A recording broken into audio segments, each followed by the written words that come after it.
जारी है। दिल्ली में मंथन हो रहा है और इस दौरान जेपी नड्डा, पीयूष गोयल, सीएम योगी आदित्यनाथ, अनिल बलूनी, धर्मेंद्र प्रधान समेत कई बड़े नेता बैठक में शामिल हैं। कार्यकर्ताओं को संबोधित करेंगे पीएम मोदी। जेपी नड्डा की अध्यक्षता में ये बैठक शुरू हो चुकी है और बैठक में शामिल होने के लिए सीएम योगी बैठक में यूपी चुनाव का फीडबैक देंगे। सीएम योगी और पार्टी के वरिष्ठ नेताओं से भी मुलाकात करेंगे।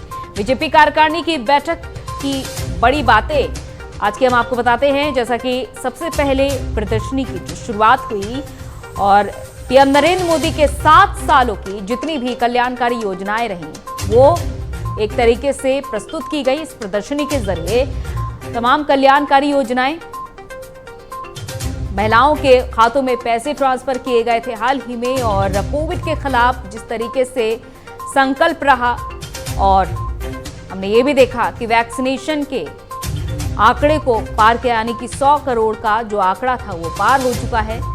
कई बड़ी बातें आज की रहीं और अब जो ये बैठक शुरू हो चुकी है तो देखना होगा कि क्या कुछ फिलहाल मंथन के दौरान होता है।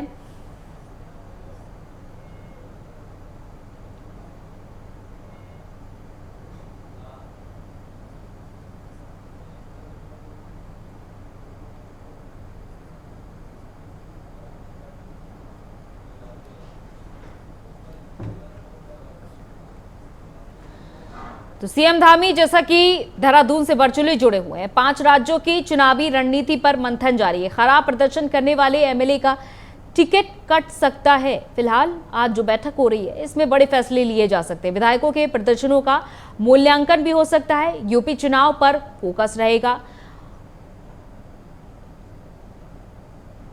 तो चुनाव में टिकट वितरण पर चर्चा होगी। तो ये बड़ी बातें हैं आज की इस बैठक की। 5 राज्यों की चुनावी रणनीति पर मंथन फिलहाल जारी है और कैसे अगला कदम रखना है ये फिलहाल देखना होगा, क्योंकि हिमाचल प्रदेश और गुजरात में भी विधानसभा चुनाव होने हैं अगले साल ही। इसको लेकर भी रणनीति बनेगी। आने वाला वक्त भी बीजेपी के लिए काफ़ी चुनौतीपूर्ण हो सकता है। हालांकि अभी भी एक तरीके से बड़ी चुनौती मानकर ही बीजेपी बड़ी बैठकें कर चुकी है और आज भी बड़ी बैठक हो रही है। तो पीएम मोदी के दूसरे कार्यकाल की ये पहली राष्ट्रीय कार्य समिति की बैठक हो रही है, जिसमें बीजेपी के राष्ट्रीय अध्यक्ष जेपी नड्डा शामिल हैं। और क्या कुछ आज मंत्र दिए जा रहे हैं, कितना असर होने वाला है, ये फिलहाल देखना होगा। तो चुनाव में टिकट वितरण पर भी चर्चा होगी, क्योंकि पहले ये बात कही गई थी, पहले ये बड़ा संदेश दे दिया गया था कि किसी भी विधायक का अगर खराब प्रदर्शन रहता है तो टिकट कटना लाजमी है। नए चेहरों को, जैसा कि बीजेपी हमेशा ही जगह दे देती है और इस बार भी क्या बीजेपी नए चेहरों को जगह देगी, और देगी तो वो कौन कौन से नए चेहरे हम देख पाएंगे जो कि इस बार विधानसभा चुनाव में अपना प्रदर्शन करने वाले हैं। वो कौन कौन से उम्मीदवार होंगे और वो कौन कौन से उम्मीदवार होंगे जो सिटिंग एमएलए हैं, जिनको कि दोबारा से टिकट दिया जाएगा। ये सभी बड़ी बातें रहेंगी। और जिस तरीके से खराब प्रदर्शन रहा है उसको भी सुधारना है समय रहते, ये भी चर्चा होगी। तो फिलहाल ये महामंथन जारी है दिल्ली में एनडीएमसी में।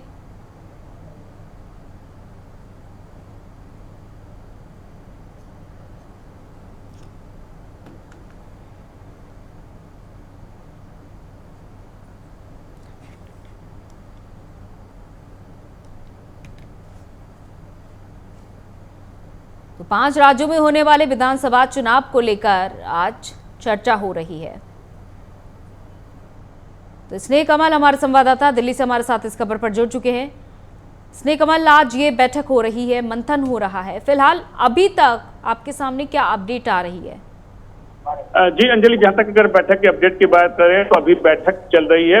पहले दौर की जो बैठक होगी उसके पश्चात 2 बजे यहीं पे जो है ये मीडिया केंद्र बनाया गया। मैं अपने एक बार कैमरा पर्सन कहूंगा ये आपको उधर की तस्वीर दिखा दे। तो ये जो मीडिया केंद्र बनाया गया यहाँ पे कन्वेंशन सेंटर में, तो यहाँ पर 2 बजे जो है एक प्रेस वार्ता होगी। उसके बाद जो पहले दौर की जो बैठक जो भी मंथन जो भी परिणाम होंगे वो हमारे दर्शकों तक हम पहुंचाएंगे। जहां तक इस बैठक की बात आपने करी, मैंने पहले ही बता दिया, इस बैठक में भारतीय जनता पार्टी के राष्ट्रीय अध्यक्ष जेपी नड्डा, प्रधानमंत्री नरेंद्र मोदी, गृह मंत्री अमित शाह समेत जो है कुल 124 जो कार्यकारी सदस्य है यहाँ मौजूद है और 36 राज्यों के जो है जो भाजपा के अध्यक्ष है, प्रदेश अध्यक्ष है, वो वर्चुअल माध्यम जुड़े हुए हैं और सभी भाजपा शासित राज्यों के मुख्यमंत्री भी जो है इस बैठक में वर्चुअल रूप से जुड़े हुए हैं। जहां तक फिजिकल की बात कही, मैंने कहा कुल 124 जो सदस्य हैं कार्यकारिणी के भारतीय जनता पार्टी के, वो सभी इस बैठक मौजूद है और नई दिल्ली के जो एनडीएमसी कन्वेंशन सेंटर में यहाँ पे बैठक प्रारंभ हो चुकी। इस बैठक का शुभारंभ जो है भारतीय जनता पार्टी के अध्यक्ष, क्षमा के राष्ट्रीय अध्यक्ष जेपी नड्डा के उद्बोधन से हुआ और इस बैठक का समापन 3 बजे के बाद प्रधानमंत्री के भाषण से होगा। बिल्कुल स्नेह कमल, जैसा कि आप मौके पर मौजूद हैं तो वहाँ आसपास तमाम बड़े दिग्गज भी मौजूद होंगे, उनसे क्या आपकी बातचीत हुई है? क्या आज हो सकता है, क्या संभावनाएं हो रही हैं आज के लिए? क्या अंदर खाने से निकलकर बातचीत आ रही है आपके सामने? जी, जहां तक प्राइम न्यूज की बात करें, प्राइम न्यूज सुबह सुबह जो है पूर्व केंद्रीय मंत्री राजू प्रताप रूडी से बात की। राजू प्रताप रूडी ने कहा कि बैठक का एजेंडा बिल्कुल स्पष्ट है। 5 राज्यों को जो विधानसभा के चुनाव उसको लेकर पार्टी के मंथन होगी। हालांकि बिहार के बारे में उनसे कुछ हम लोगों ने जब सवाल किए रूडी जी से कि बिहार में काफी कुछ बदल रहा है, क्या होने वाला है, तो उन्होंने कहा कुछ नहीं बदला, बिहार जैसे पूर्ववत चल रहा था वैसे चल रहा। उसके बाद हमारी बातें केंद्रीय स्वास्थ्य मंत्री मनसुख मांडविया से भी हुई। पूर्व के मुख्यमंत्री छत्तीसगढ़ रमन सिंह से हम लोगों ने पूछा, पत्रकार तमाम लोगों ने पूछा कि बैठक में क्या कुछ होने वाला। सभी ने कहा कि देखिए बैठक शुरू होने वाली है, हमारा शीर्ष नेतृत्व जो राष्ट्रीय नेतृत्व है वो तय करेगा क्या एजेंडा है, किस विषय बैठक होनी है। जहां तक जो मुख्य मुद्दा है वो हम सभी जानते हैं, जो 5 राज्य हैं, उत्तर प्रदेश है, उत्तराखंड है, पंजाब है, गोवा है, मणिपुर है, उनके विधानसभा चुनाव और अगले वर्ष ही जो है इन 5 राज्यों के अलावा 3 और राज्य हैं जहां चुनाव होने हैं। क्योंकि उपचुनाव में जो कुछ सीटों पर भारतीय जनता पार्टी को एक करारी पराजय हार मिली थी, उन सभी विषयों को देखते हुए आज की जो बैठक में तमाम मुद्दे होंगे, 5 राज्यों के चुनाव होंगे जो पिछले उपचुनाव में हार के कारण, तो उस पर जरूर मंथन होगा। अंजलि, बिल्कुल, और ये भी देखना होगा कि आखिर जो बात कही थी कि पार्टी जहां से कहेगी वहां से चुनाव लड़ूंगा, सीएम योगी आदित्यनाथ की ये बात आपको भी याद होगी। तो ऐसे में आखिर वो कौन सी सीट होगी जहां से सीएम योगी आदित्यनाथ को चुनाव लड़ाया जाएगा? पार्टी क्या कुछ निर्णय ले सकती है फिलहाल? क्योंकि गोरखपुर सीएम योगी आदित्यनाथ का गढ़ पहले से ही है, लेकिन हो सकता है स्नेह कमल ऐसी क्षेत्र में भेजा जा सकता है सीएम योगी आदित्यनाथ को जहां पर पहले से समाजवादी पार्टी का कब्जा है।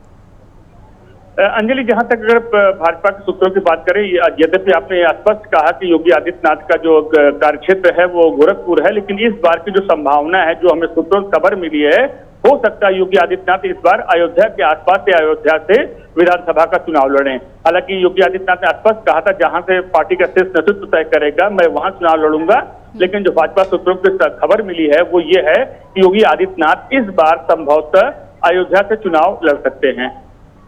बिल्कुल, और इसके अलावा और क्या समझा जा रहा है? क्योंकि पहले बीजेपी की ओर से साफ संदेश दिया गया था कि अगर खराब प्रदर्शन रहा तो फीडबैक अगर गलत मिला तो टिकट नहीं मिलेगा। कौन कौन से आखिर वो चेहरे हो सकते हैं पार्टी के लिए जो पार्टी को जीत दिला सकते हैं? क्योंकि हमेशा से देखा गया स्नेह कमल, पार्टी नए चेहरों को भी ज्यादा तरजीह देती आई है और नए चेहरों पर जब भी दाम लगाती है बीजेपी, जीत भी हासिल होती है। जी, जहां तक उत्तर प्रदेश की अगर बात, तो उत्तर प्रदेश में स्पष्ट रूप से बिल्कुल साफ पार्टी कर चुकी है कि पार्टी का चेहरा जो होगा चुनाव में वो योगी आदित्यनाथ होंगे। उत्तर प्रदेश के जो है प्रदेश स्तर पर, राष्ट्रीय स्तर पर उनके पास सबसे बड़ा जो चेहरा है वो खुद प्रधानमंत्री नरेंद्र मोदी का है। जहां तक उत्तराखंड की बात है, उत्तराखंड में पिछले कुछ दिनों में कुछ मुख्यमंत्री बदले, लेकिन फिर भी इस बार का चुनाव है संभवतः पार्टी वर्तमान मुख्यमंत्री पुष्कर सिंह धामी के चेहरे पर लड़ेगी। और हिमाचल, जैसा कि मैंने बताया, हिमाचल में हालांकि अगले 5 जो चुनाव है विधानसभा के, उसमें हिमाचल तो नहीं, लेकिन अगले वर्ष ही जो अंत में हिमाचल में कुछ चुनाव होने हैं। और जिस तरह से हिमाचल में पार्टी करारी पराजय मिली थी, तो हो सकता है हिमाचल को लेकर भी इस बैठक में कोई बड़ा निर्णय हो। बिल्कुल स्नेह कमल, और जैसा कि एमएलए और सिटिंग एमएलए की बात करें, अब किनको आखिर टिकट दिया जा सकता है, इस पर भी आज मंथन होने वाला है। तो कौन नए चेहरे हो सकते हैं?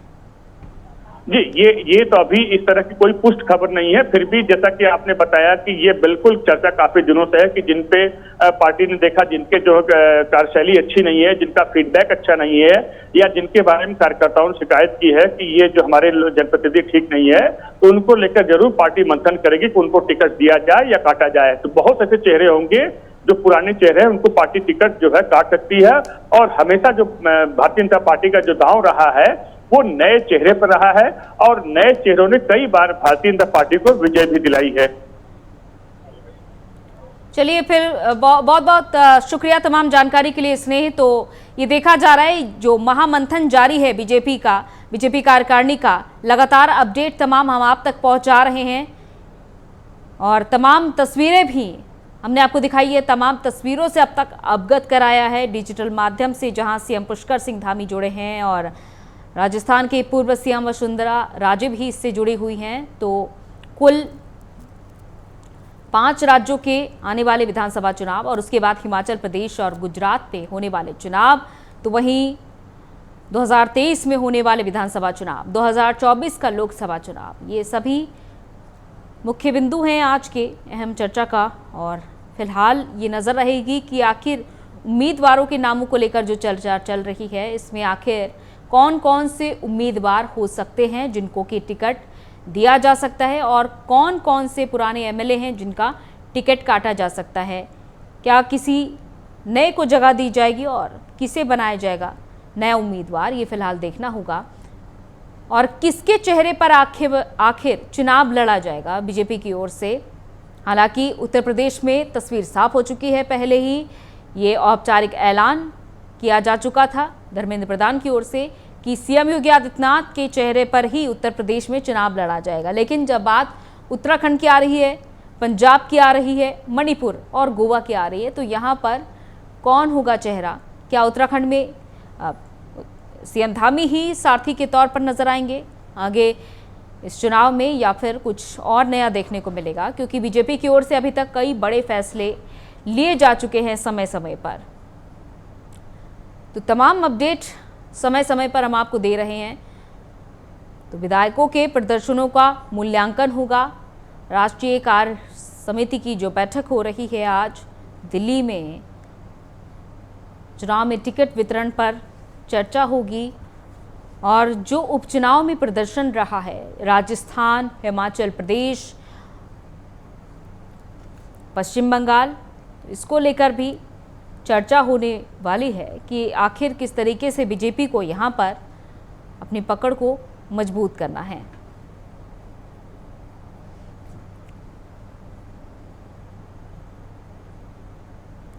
तो आज ये बीजेपी कार्य समिति की बैठक हो रही है। पिछले 7 साल के कार्यों को भी गिनाया गया। एक प्रदर्शनी के माध्यम से पिछले 7 साल के कार्यों को गिनाया गया।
बीजेपी राष्ट्रीय कार्यकारिणी की बैठक जारी है, लगातार हम आप तक तमाम अपडेट पहुंचा रहे हैं। दिल्ली में ये महामंथन का दौर जारी है। आज सभी आज वर्चुअली जुड़े हुए हैं और सीएम योगी आदित्यनाथ खुद पहुंचे हुए हैं दिल्ली। उपचुनाव के परिणाम से बीजेपी को लगे झटके के बीच ये बैठक हो रही है अचानक से। तो बड़ी तस्वीर भी निकलकर सामने आ सकती हैं इस दौरान। क्या बड़ी बातें रहती हैं, ये फिलहाल देखना होगा। तो कोविड संबंधी नियमों को ध्यान में रखते हुए एनडीएमसी कन्वेंशन सेंटर में कार्य समिति के 124 सदस्य आज उपस्थित हैं और पीएम नरेंद्र मोदी, राष्ट्रीय अध्यक्ष के अलावा पूर्व पार्टी अध्यक्ष राजनाथ सिंह और केंद्रीय गृह मंत्री अमित शाह, रविशंकर प्रसाद, नितिन गडकरी के अलावा सभी केंद्रीय मंत्री, राज्यसभा में पार्टी के नेता पीयूष गोयल, कार्य समिति के अन्य सदस्य आज शामिल हैं।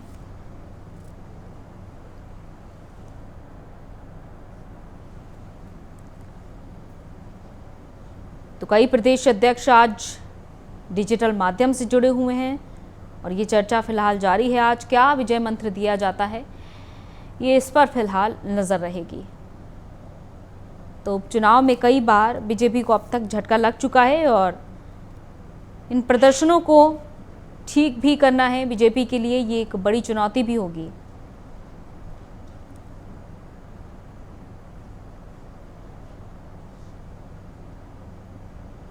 तो हाल ही में उपचुनाव में अपेक्षा के अनुरूप परिणाम नहीं मिलने के बाद ये बड़ी बैठक जारी है राष्ट्रीय कार्यकारिणी की।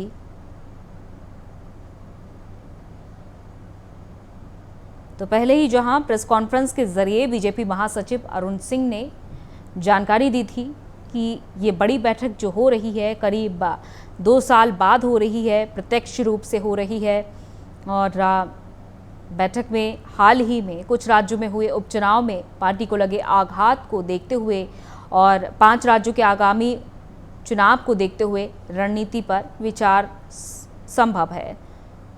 तो एक दिन की ये राष्ट्रीय कार्यकारिणी की बैठक कई मायनों में महत्वपूर्ण भी है।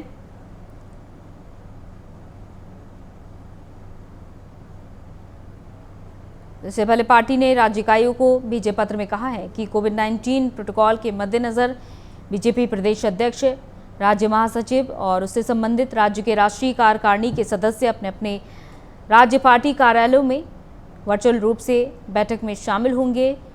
पदाधिकारी, केंद्रीय मंत्री, राष्ट्रीय कार्यकारिणी के सदस्य, दिल्ली के नेता आज इस बैठक में प्रत्यक्ष रूप से भाग लेंगे।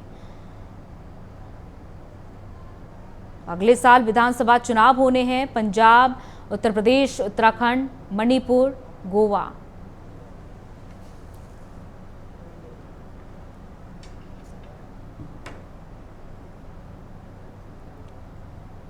और इस बीच योगी सरकार का ये बड़ा फैसला है, अल्पसंख्यक संस्थाओं में परीक्षा से ही प्रवेश होंगे। अभी तक अनियमितताएं हो रही थी, कई शिकायतें भी सीएम योगी तक पहुंच रही थी, लेकिन अब ये देखा जा रहा है कि प्रवेश के चलते, परीक्षाओं के चलते ही प्रवेश होंगे।